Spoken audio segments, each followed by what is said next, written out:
12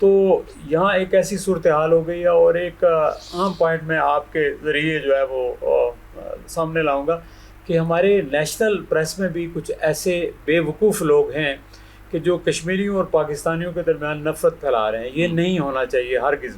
یہ کشمیریوں کے مفاد میں نہیں, پاکستان کے مفاد میں نہیں. میں سمجھتا ہوں کہ پاکستان اور کشمیر لازم و ملزوم ہے ایک دوسرے کے لیے. اور اگر ہمارا مشترکہ دشمن جو انڈیا ہے وہ ہیجیمنی قائم کرنا چاہتا ہے, اس کے عزائم کو فائدہ اٹھانے کی اس کو عزائم کو دیکھیں تو ہم لوگوں کو اکٹھا ہونا چاہیے اور اپنے معاملات کو باہمی گفت و شنید سے حل کرنا چاہیے. یہ جو سیٹوں کے حوالے سے آپ کا آئیڈیا ہے کہ جو اوورسیز والی سیٹیں ہونی چاہیے, یہ وہ کیا ہے؟ دیکھیں, میں نے تو اوورسیز کی اس لیے میں نے سجیسٹ کیا تھا کہ کشمیری ڈائسپورا 15 سے 20 لاکھ لوگ باہر ہیں, وہ ویل سیٹلڈ ہیں, وہ انٹرپرینور ہیں, بڑے بزنس مین ہیں, وہ کماتے بھی ہیں, وہ یہاں آ کے انویسٹ بھی کرتے ہیں, کر سکتے ہیں, یہاں کے سسٹم کو بہتر بنانے کے لیے, ریفارم کے لیے اپنا رول پلے کر سکتے ہیں. تو اس لیے اگر ان کو نمائندگی دی جائے آزاد کشمیر اسمبلی میں تو زیادہ بہتر ہے. تو جہاں تک آپ سلوشن کی بات کرتے ہیں, ابھی جو صورتحال ہے میں سمجھتا ہوں یہ کسی کے حق میں نہیں, اس سے ہندوستان فائدہ اٹھا رہا ہے. اور وہ کشمیری جو ہمیشہ ہندوستان کی ایمبیسیز کے سامنے مظاہرے کرتے تھے, انفارچونیٹلی ایسی سچویشن پیدا کر دی ہے کہ وہ سچویشن جو ہے نا, وہ ظاہر ہے جب اس طرح کی کوئی سچویشن ہو جائے تو پھر ہر قسم کی باتیں چلتی ہیں. لیکن سر یہ بتائیے گا کہ یہ اس کو جو ہے نا, آپ کا کیا خیال ہے, نیگوسیشن تو ہو رہی ہے؟ دیکھیں, نیگوسیشن پتہ نہیں ہو رہی ہے کہ نہیں, یہ مائنڈ سیٹ کی بات ہے. دیکھیں, ہمیں ریاست ماں جیسی ہوتی ہے, ان کو میں اس طرف آتا ہوں. ہمارے بھائی فیصل ممتاز راٹھور صاحب ہیں, آپ کے بھی رشتہ دار ہوں گے, تو وہ کوئی نیگوسیشنز کے لیے میرا خیال ہے کہ ان کے پاس اتنے اختیارات نہیں ہیں. انفارچونیٹلی جو آزاد کشمیر کے سیاستدان ہیں ان کے پاس زیادہ سپیس نہیں ہے, اور اس کی وجہ ان کی اپنی غلطیاں ہیں. اور یہی صورتحال پاکستان میں بھی ہے کہ سیاستدانوں کے پاس زیادہ سپیس نہیں ہے اپنی غلطیوں کی وجہ سے. وہ کہتے ہیں کہ خواجہ آصف صاحب کہتے ہیں this is one of the best system, hybrid چل رہا ہے, تو اس میں تو ساری ون ون سچویشن آ جاتی ہے. ڈاکٹر صاحب آپ بتائیے گا. نہیں, آپ نے سولوشن کی بات کی تھی, وہ مجھے کر لینے دیں. دیکھیں, اس وقت سولوشن یہ ہے کہ میں سمجھتا ہوں کہ اس وقت جو آپریشن ہے اس کو فی الفور بند کیا جانا چاہیے. جو تنظیم کو کالعدم قرار دیا گیا ہے وہ محب وطن ہے, وہ واپس لینا چاہیے, اور وہاں انٹرنیٹ جو ہے منقطع ہے وہ بحال کرنا چاہیے. اور جو ایکشن کمیٹی ہے اس کو بھی اپنا جو پروگرام ہے اس کو مؤخر کر کے مذاکرات کی طرف آنا چاہیے, مذاکرات کی طرف آنا چاہیے. کیونکہ جو ڈیتھس ہوتی ہیں, جو جانیں ضائع ہوں, وہ سیکورٹی فورسز کی ہوں یا عام لوگوں کی ہوں, وہ کسی کے فائدے میں نہیں ہے. کیوں ڈاکٹر صاحب, آپ کیا سمجھتے ہیں کہ یہ ہم پولیٹیکل اسٹیبلٹی کی بھی بات کر رہے تھے, تو آپ کو پتہ ہے ایگریکلچر جو ہے نا directly related with the water ہے, اور یہ منگلا ڈیم سے لے کر تربیلا ڈیم سارے ہمارا تو سورس جو ہے, انڈس واٹر ٹی ٹی بھی ہوا, اور وہ سارے سورسز ادھر سے آ رہے ہیں. سندھ چلو علیحدہ ہو گیا, لیکن یہاں سے اب چناب کا پانی جو ہے نا وہ وہاں پہ ڈیم بنا کے انڈیا جو ہے نا بند کر رہا ہے, تو انفارچونیٹ ہے, اور سسپینڈ ہوا ہے انڈس واٹر ٹی ٹی. تو آپ سمجھتے ہیں کتنی بڑی اہمیت ہے ہماری کشمیر کے حوالے سے بھی, کشمیریوں کے حوالے سے بھی, پانی کی کتنی بڑی اہمیت ہے ایگریکلچر کے حوالے سے؟ سب پانی تو زندگی ہے, وجعلنا من الماء کل شیء حی, ہر چیز پانی سے بنی, اور پانی کے بغیر تو ہم ایتھوپیا اور وہ ملک بن جائیں گے, افریقہ میں شامل ہو جائیں گے. تو پانی تو بنیاد ہے. اب سب سے بڑا اس میں 2 فیکٹر ہیں, ایک تو پانی کا بہاؤ اور پھر اس کی یوٹیلائزیشن, یعنی دونوں اینڈ پہ ہمیں کام کرنا ہوگا. ایک تو پانی کی واٹر یوز ایفیشنسی ہمیں بڑھانی ہوگی, جو اس پہ پاکستان نے کافی کام کیا ہے, بٹ اور کام کرنے کی ضرورت ہے. اچھا, الزام تو یہ آتا ہے کہ جب بھی انٹرنیشنل کسی فورم پہ جائیں تو اسپیشلی یہ جو ہمارے مخالفین ہیں وہ کہتے ہیں کہ جی ان کے پاس اتنی بارشیں ہوتی ہیں, اتنے سارے وہ چیزیں ہیں, یہ خود ہی ان کو وہ نہیں کرتے, وہ سمندر میں پانی چلا جاتا ہے, ڈیم شیم بنائیں, اس کو کنزرو کریں, وہاں سے اپنی ایگریکلچر کو ٹھیک کریں. یہ ہمیشہ وہ کہتے ہیں, الزام ہم پہ لگاتے ہیں کہ ہم پانی بند کر رہے ہیں, تو اصل میں تو یہ خود پانی کنزرو نہیں کرتے. سب دونوں اینڈ پہ ہے. اچھا, ہمیں اسمال ڈیم اور لارج ڈیم دونوں بیک ورک بنانے ہیں, اور میڈیم ڈیم بھی. اور یہ جو ہے اس کا ہمیں اکانومی میں اپنے, جیسے ابھی گورنمنٹ آ رہی ہے, بجٹ لاتی ہے, اب اس میں ایک فکس ریشو رکھے کہ جی ڈی پی کا اتنے % ہم پانی کے اوپر انویسٹ کریں گے, تاکہ اس سے ہم ملک میں پیداوار بڑھا سکیں. اور اس کے ساتھ ایک اور چیز بھی جو پولیٹیکل ڈیم اوپر بن رہے ہیں ابھی تک پتہ نہیں کتنے عرصے سے بن رہے ہیں، وہ کہتے ہیں وہ صدیوں کے حساب سے بن رہے ہیں، کاسٹ اسکلیشن علیحدہ ہو جاتی ہے، وہ کہتے ہیں 8 بلین سے شروع ہوا تھا، پتہ نہیں 15-20 بلین تک چلا گیا، اور پھر بھی مکمل نہیں ہوا، پھر بھی اس کے باوجود پھر بھی ابھی بھی مسئلے مسائل. اور کالا باغ کتنا امپورٹنٹ ہے آپ کے نزدیک؟ کالا باغ تو کبھی آپ بہت اسٹڈی کیا ویسے؟ یہ کالا باغ اگر بنا لیتے ہم تو آج کے پی بھی، پنجاب بھی، سب کو بینیفٹ اور سندھ کو ہوتا ہے، اور ایون ہم بلوچستان تک کو بینیفٹ دے سکتے تھے اس سے. اور یہ جو گرین انیشیٹو لیا ہوا تھا زراعت تو کہ آپ کا فیلڈ ہے تو اس لیے پوچھ رہا ہوں، یہ جو چولستان اور ان کو آباد کرنا تھا وہاں پہ وہ کہتے ہیں نیچے پانی نہیں ہے، ان کا خیال تھا کہ نیچے پانی ہے. جب وہ PCRWR جو ہے ہماری واٹر ریسرچ والی جو کونسل ہے انہوں نے جا کے چیک کیا تو پانی نہیں تھا، اس کے لیے نہریں نکالنی تھی. تو آپ کے خیال میں یہ والا علاقہ جو ریتلا علاقہ ہے یہ ہو سکتا ہے سیراب؟ سیراب ہو سکتا تھا اگر ہم ڈیم بناتے، اگر کالا باغ ڈیم بنتا ہوتا تو پھر شاید ہمارے لیے زیادہ ایزی ہوتا. اب تو مسئلے مسائل کئی بڑھ گئے. کیوں بابر بھائی، یہ جو ہم کشمیر کی بات کر رہے ہیں، آپ بھی بڑے ویل کنیکٹڈ ہیں اور کشمیر سے ہیں، تو اس کا سلوشن کیا ہے؟ وہی جو ہم راٹھور بھائی سے بھی کہہ رہے ہیں کہ اس کا سلوشن کیا ہے؟ یہ جو اچانک چیزیں جو ہیں نا اس طرح پراپ اپ ہو گئی ہیں، بات سمجھ ہی نہیں آئی کہ ہوا کیا ہے. اچھا، آپ ایک سا بات یہ ہے کہ آپ خود ادھر ایڈیشنل چیف سیکرٹری رہے ہیں کشمیر میں، آپ کا کشمیر کے ڈائنامکس کو جانتے ہیں، آپ نے تمام ایریا دیکھا ہے، آپ لوگوں سے ملے ہیں، جو وہاں پہ سرو کرتا ہے اس کو اس کے حالات کا زیادہ پتہ ہوتا ہے. لیکن چونکہ ایز اے کشمیری ہم جموں اینڈ کشمیر سے، آکوپائڈ جموں اینڈ کشمیر سے، یہ کشمیر والے یہاں کے. آپ دیکھیں جب ہماری بات ہوتی ہے تو ہمارے 3 لاکھ کشمیری جو شہید ہوئے ہیں وہ جموں کشمیر کے ہوئے ہیں، آزاد کشمیر کے نہیں ہوئے. دیکھیں ہمارے ہوئے، ہمارے آبا اجداد بھی اس میں شہید ہوئے، ہمارے بہت سے ریلیٹیو امیجیٹ ریلیٹیو تھے وہ اس میں شہید ہوئے 1947 میں. اب جب یہاں پہ ہم آ گئے، ہم نے اپنی جائیدادیں بھی چھوڑی، ہم نے رشتہ دار بھی چھوڑے، ہم نے سب کچھ چھوڑا. آپ نے دیکھا کہ ہمارے لوگ بھی شہید کیے گئے، قتل کر دیے گئے. اس کے بعد ہم جہاں آ کے پاکستان میں آباد ہو گئے. ہم آباد کہاں ہوئے؟ ہم نے یہ سوچا تھا کہ جیسے ہی جنگ ختم ہوگی ہم واپس اپنے علاقوں میں چلے جائیں گے. ہم کہاں پہ شفٹ ہوئے؟ ہم بالکل بارڈرنگ ایریا پہ، آپ دیکھ لیں ناروال پہ، آپ دیکھ لیں، آپ سیالکوٹ میں دیکھ لیں، گجرات میں دیکھ لیں، جہاں پہ انڈین بارڈر تھی اور کشمیری بارڈر تھی، ان کے ساتھ لگتی تھی، جوائنٹ تھی، ورکنگ باؤنڈری نہیں تھی، LOC جس کو کہا جاتا ہے وہ تھی، وہاں پہ ہم آ کے آباد ہو گئے. اس کے بعد کیا ہوا کہ چونکہ کشمیر کا جو ایشو تھا یہ اقوام متحدہ میں چلا گیا، اس کی استصواب رائے ہوگی، تو اس لیے اس کے اوپر آپ نے دیکھا کہ دنیا نے اس کو تسلیم بھی کیا اور انہوں نے کہا کہ ان کا رائٹ ملنا چاہیے. اس کے بعد انہوں نے کیا کیا کہ جو کشمیری تھے پاکستان میں ان کے لیے انہوں نے 12 نشستیں جو تھیں وہ مختص کر دی. وہ اس لیے کی کہ ان کا بھی وہی رائٹ ہے جو کہ یہاں پہ رہنے والے کشمیریوں کا رائٹ ہے. تو اس لیے اب یہ سلسلہ جاری رہا. اس کے بعد کیا ہوا کہ ایک جوائنٹ ایکشن عوامی ایکشن کمیٹی بنی. وہ بنی کیسے؟ وہ تھی تاجروں کے تحفظ کے لیے. وہ اکٹھے ہوئے، انہوں نے ایک اعلان کیا کہ ہم تاجروں کا تحفظ کریں گے. انہوں نے نیگوسیشنز کی، حکومت نے ان کی نیگوسیشنز مان لی. حکومت کشمیر میں کوئی ایسا کام کرنا نہیں چاہتی تھی جس کی وجہ سے کہ انٹرنیشنلی اس کے اوپر امپیکٹ آئے. لیکن اس کے بعد کیا ہوا کہ انہوں نے اپنے جو 38 مطالبات تھے 40 رکھے، 38 ان کے مطالبات جو انہوں نے رکھے وہ ان کے مان لیے گئے، منو ان مان لیے گئے. شروع میں تو 3-4 تھے، بڑھتے 38 رکھے انہوں نے، 38 مان لیے، 2 رہ گئے. 2 ان میں سے کیا تھے؟ ایک تو وہ یہ کہتے تھے کہ جو ایک وہ لوگ ہیں جو دہشت گردی میں ملوث ہیں ان کے اوپر جو ہے FIR نہ دی جائے. انہوں نے کہا جو دہشت گردی میں جنہوں نے لوگوں کو مارا ہے، جنہوں نے پولیس والوں کو شہید کیا، دہشت گردی کی ہے، ان کو ہم نہیں کریں گے. دوسرا انہوں نے کہا کہ 12 جو سیٹیں ہیں مہاجرین کی وہ ہم ختم نہیں کریں گے. اب وہ یہ کہتے تھے کہ جی آپ جتھے لے آئیں، آپ دہشت گرد لے آئیں، اس کے بعد آپ یہ سیٹیں ختم کرا لیں. اب میں راٹھور صاحب کا آئیڈیا ہے کہ یہ مہاجروں کی سیٹیں اپنی جگہ پہ اوورسیز کی جو ہے، اوورسیز کی جو ہے، دیکھیں اوورسیز پاکستانی جو ہیں، اوورسیز جو کشمیری ہیں ان کی سیٹ کی بھی بات کی جا رہی ہے. لیکن اوورسیز کشمیری جو ہیں وہ ایک رکن آتا ہے، وہ تو تمام لوگوں کو ریپرزینٹ کرتا ہے، اس کی تو ایک سیٹ ہے، وہ بھی انہوں نے کہا ہے اس میں، لیکن اس کے اوپر اتنا انہوں نے زور نہیں دیا.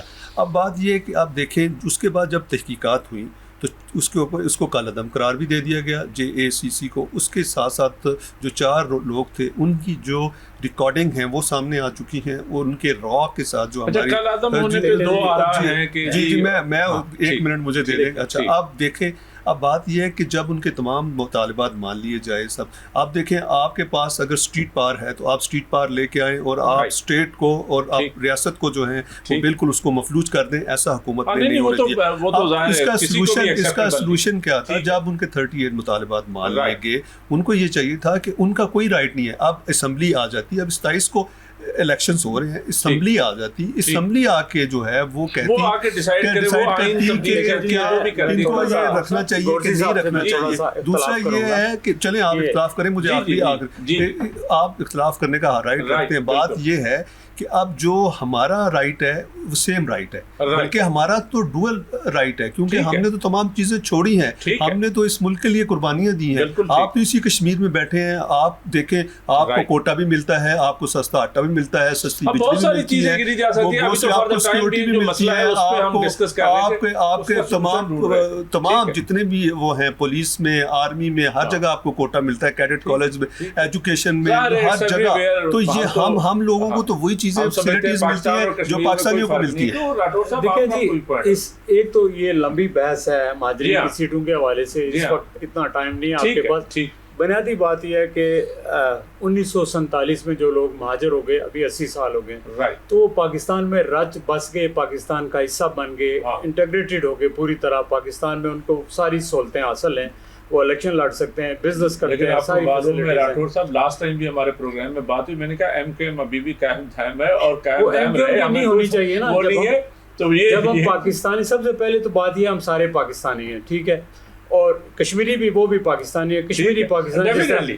جس طرح امریکہ میں ہم جو ہے کشمیری امریکن ہیں, برٹن امریکن ہیں, وہ جرمن امریکن ہیں, سارے امریکن, لیکن وہ سارے مل جاتے ہیں. آپ صحیح فرما رہے ہیں. تو اسی طرح ہیریٹیج تو کشمیریوں کا ٹھیک ہے اپنی جگہ, نواز شریف بھی جو ہے کشمیری پاکستانی ہے نا, تو وہ بات اپنی جگہ. لیکن دیکھیں اگر وہ غلط ہے یا صحیح ہے یہ الگ بات ہے, ٹھیک ہے, اس پہ بحث ہو سکتا ہے, لیکن معاملات جو ہے وہ طاقت کے ذریعے حل نہیں ہونے چاہیے, وہ نیگوسیشن کے ذریعے حل ہونے چاہیے. بجائے ٹیبل پہ بیٹھے ٹھیک بات کر رہے ہیں. یہ ڈاکٹر صاحب آپ کے پاس آئیں گے, وہ فیض صاحب نے کہا تھا کہ بہت ملا نہ ملا زندگی سے غم کیا ہے, متاع درد بہم ہے تو بے شکم کیا ہے.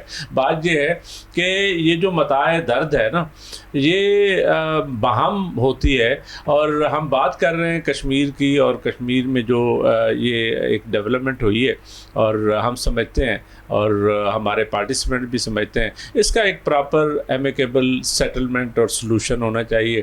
تو آپ یہاں پہ دہشت گردی سے ہم مارے گئے ہیں, ہماری معیشت تباہ ہو گئی ہے, تو اس طرح کے مسئلے مسائل اور زیادہ چیزوں کو بڑھائیں گے.